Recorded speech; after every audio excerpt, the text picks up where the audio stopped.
जय जय श्री राधे। ओम श्री गणेशाय नमः। ओम श्री सरस्वत्यै नमः। ओम श्री महाबली वीर हनुमते नमः। जय जय श्री राधे। वंदे देव उमापतिं सुरगुरुं वंदे जगत्कारणं वंदे पन्नगभूषणं मृगधरं वंदे पशूनां पतिं वंदे सूर्यशशाङ्कवह्निनयनं वंदे मुकुन्दप्रियं वंदे भक्तजनाश्रयं च वरदं वंदे शिवं शंकरं। जय जय श्री राधे। कैसे हैं बंधुओं आप सब? आशा है आप सब कुशल मंगल से होंगे। आज हम चर्चा करेंगे ओंकार की 19 शक्तियाँ, अर्थात ओम सभी मंत्रों में के साथ जोड़ा जाता है और ओंकार का दीर्घ स्वर से उच्चारण करने से इसमें 19 प्रकार की शक्तियों का प्रादुर्भाव होता है। जय जय श्री राधे। सारे शास्त्र स्मृतियों का मूल है वेद, और वेद का मूल गायत्री है, और गायत्री का मूल ओंकार है। ओंकार से गायत्री, गायत्री से वैदिक ज्ञान, और उससे शास्त्र और सामाजिक प्रवृत्तियों की खोज हुई है। पतंजलि महाराज कहते हैं, पतंजलि महाराज ने कहा है, तस्य वाचकः प्रणवः, परमात्मा का वाचक ओंकार है। सब मंत्रों में ओम राजा है। ओंकार अनहद नाद है। यह सहज में स्फुरित होता है। अकार उकार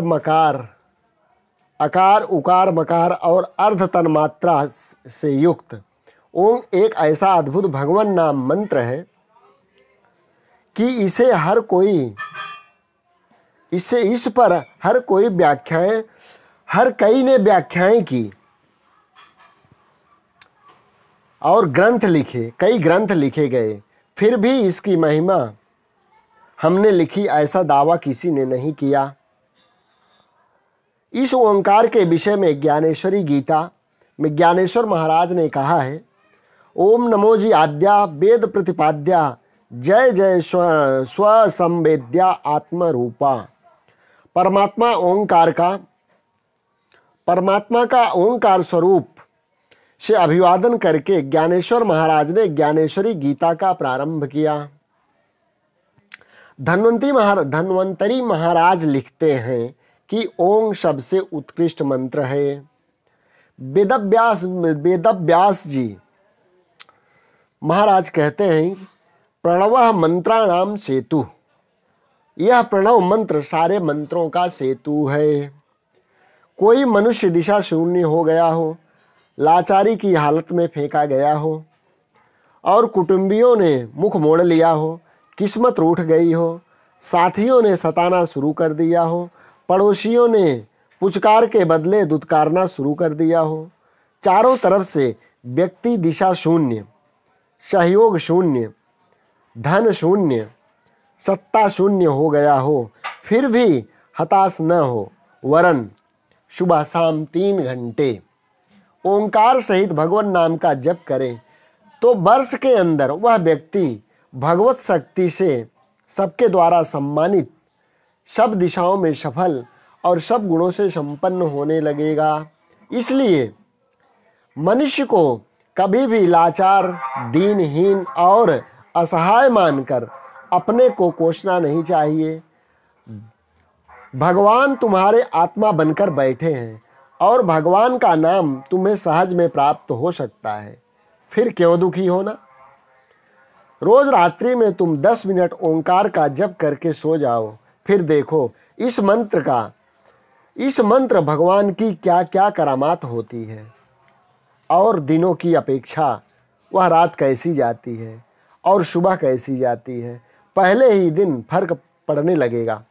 मंत्र के ऋषि, देवता, छंद, बीज और कीलक होते हैं। इस विधि को जानकर गुरु मंत्र देने वाले सद्गुरु मिल जाएं और उसका पालन करने वाला सत्शिष्य मिल जाए तो काम बन जाता है। ओंकार मंत्र का छंद गायत्री है और इसके देवता परमात्मा स्वयं है और मंत्र के ऋषि भी ईश्वर ही हैं। भगवान की रक्षण शक्ति, गति शक्ति, कांति शक्ति, प्रीति शक्ति, अवगम शक्ति, प्रवेश अवति शक्ति आदि 19 शक्तियाँ ओंकार में निहित हैं। इसका आदर से श्रवण करने से मंत्र जापक को बहुत लाभ होता है, ऐसा संस्कृत के जानकार महामुनि पाणिनि ने बताया है। पाणिनि मुनि बचपन में पहले महाबुद्धू थे। महामूर्खों में उनकी गिनती होती थी और 14 साल तक वे पहली कक्षा से दूसरी कक्षा में नहीं जा पाए थे। फिर उन्होंने शिव जी की उपासना की, उनका ध्यान किया तथा शिव मंत्र जपा, शिव जी के दर्शन किए। वह उनकी कृपा से संस्कृत व्याकरण की रचना की और अभी तक पाणिनि मुनि का संस्कृत व्याकरण पढ़ाया जाता है। जय जय श्री राधे। पहली शक्ति ओंकार में निहित है रक्षण शक्ति। ओम सहित मंत्र का जप करते हैं तो हमारे जप तथा पुण्य की रक्षा करता है। किसी नामदान लिए हुए साधक पर यदि कोई आपदा आने वाली है, कोई दुर्घटना घटने वाली है तो मंत्र भगवान उस आपदा को शूली में से कांटा कर देते हैं, साधक का बचाव कर देते हैं। ऐसा बचाव एक नहीं, हजारों साधकों के जीवन में चमत्कारिक ढंग से महसूस किया गया है। जय जय श्री राधे। दूसरी शक्ति है गति शक्ति।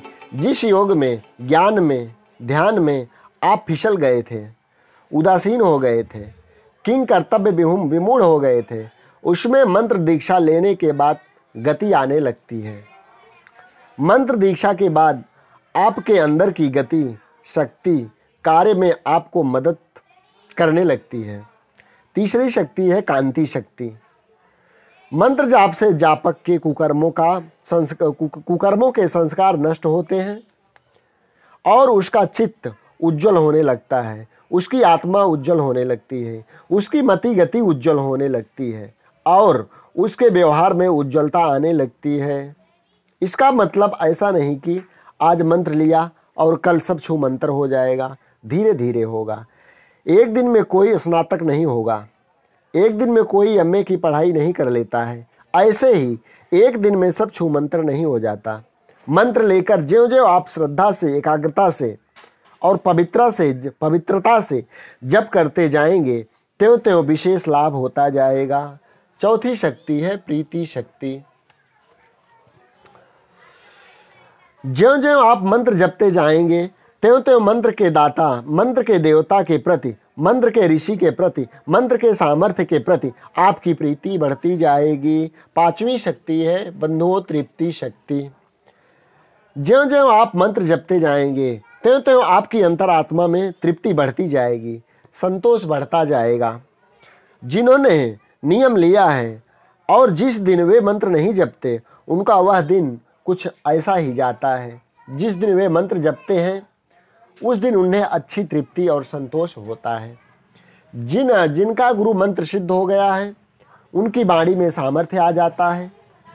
नेता भाषण करता है तो लोग इतने तृप्त नहीं होते, किंतु जिनका गुरु मंत्र सिद्ध हो गया है ऐसे महापुरुष बोलते हैं तो लोग बड़े तृप्त हो जाते हैं और महापुरुष के शिष्य भी बन जाते हैं। छठवीं शक्ति है अवगम शक्ति। मंत्र जाप से दूसरों के मनोभावों को जानने की शक्ति विकसित हो जाती है। दूसरों के मनोभावों को आप अंतर्यामी बनकर जान सकते हैं। कोई व्यक्ति कौन सा भाव लेकर आया है, 2 साल पहले उसका क्या हुआ था या अभी उसका क्या हाल है, उसकी तबीयत कैसी है, लोगों को आश्चर्य होगा, किंतु आप तुरंत बोल देंगे कि आपको छाती में दर्द है जरा सा दर्द है, आपको रात्रि में ऐसा स्वप्न आता है। कोई कहे कि महाराज आप तो अंतर्यामी हैं। वास्तव में यह भगवत शक्ति के विकास की बात है, विकास की शक्ति है। 7वीं है प्रवेश अवति शक्ति, अर्थात सबके अंतरम की चेतना के साथ एकाकार होने की शक्ति। अंतःकरण के सर्व भावों को तथा पूर्व जीवन के भावों को और भविष्य की यात्रा के भावों को जानने की शक्ति कई योगियों में होती है। वे कभी कभार मौज में आ जाएं तो बता सकते हैं कि आपकी यह गति थी, आप यहाँ थे, फलाने जन्म में ऐसे थे और अभी ऐसे हैं। जैसे दीर्घ तपा के पुत्र पावन को माता पिता की मृत्यु पर उनके लिए शोक करते देखकर उसके बड़े भाई पुण्यक ने उसे उसके पूर्व जन्मों के बारे में बताया था। जय जय श्री राधे। 8वीं शक्ति है श्रवण शक्ति। मंत्र जाप के प्रभाव से जापक सूक्ष्मतम गुप्ततम शब्दों का श्रोता बन जाता है। जैसे सुखदेव जी महाराज ने जब परीक्षित के लिए सत्संग शुरू किया तो देवता आए। सुखदेव जी ने उन देवताओं से बात की और माँ आनंदमयी का भी देवलोक के साथ सीधा संबंध था और भी कई संतों का होता है। दूर देश से भक्त पुकारता है कि गुरुजी मेरी रक्षा करो, तो गुरुदेव तक उसकी पुकार पहुंच जाती है। 9वीं शक्ति है स्वाम्यर्थ शक्ति, अर्थात नियामक और शासन का सामर्थ्य। नियामक और शासन शक्ति का सामर्थ्य विकसित करता है प्रणव का जप। 10वीं शक्ति है याचन शक्ति, अर्थात याचना की लक्ष्य पूर्ति का सामर्थ्य देने वाला मंत्र है। 11वीं है क्रिया शक्ति, अर्थात निरंतर क्रियारत रहने की क्षमता, क्रियारत रहने वाली चेतना का विकास। 12वीं है इच्छित अवति शक्ति, अर्थात वह ओम स्वरूप पर ब्रह्म परमात्मा स्वयं तो निष्काम है, किंतु उसका जप करने वाले में सामने वाले व्यक्ति का मनोरथ पूरा करने का सामर्थ्य आ जाता है। इसीलिए संतों के चरणों में लोग मत्था टेकते हैं, कतार लगाते हैं, प्रसाद धरते हैं, आशीर्वाद मांगते हैं, आदि आदि। इच्छित अवंती शक्ति अर्थात निष्काम परमात्मा स्वयं शुभेच्छा का प्रकाशक बन जाता है। 13वीं शक्ति है दीप्ति शक्ति, अर्थात ओंकार जपने वाले के हृदय में ज्ञान का प्रकाश बढ़ जाएगा, उसकी दीप्ति शक्ति विकसित हो जाएगी।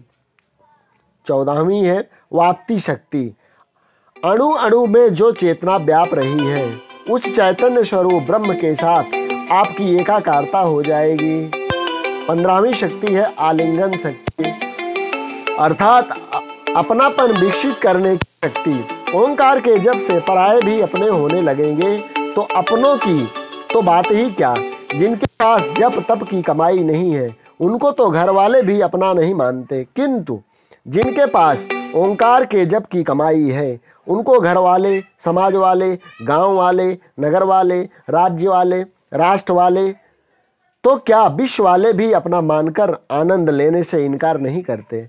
16वीं है हिंसा शक्ति, ओंकार का जप करने वाला हिंसक बन जाएगा।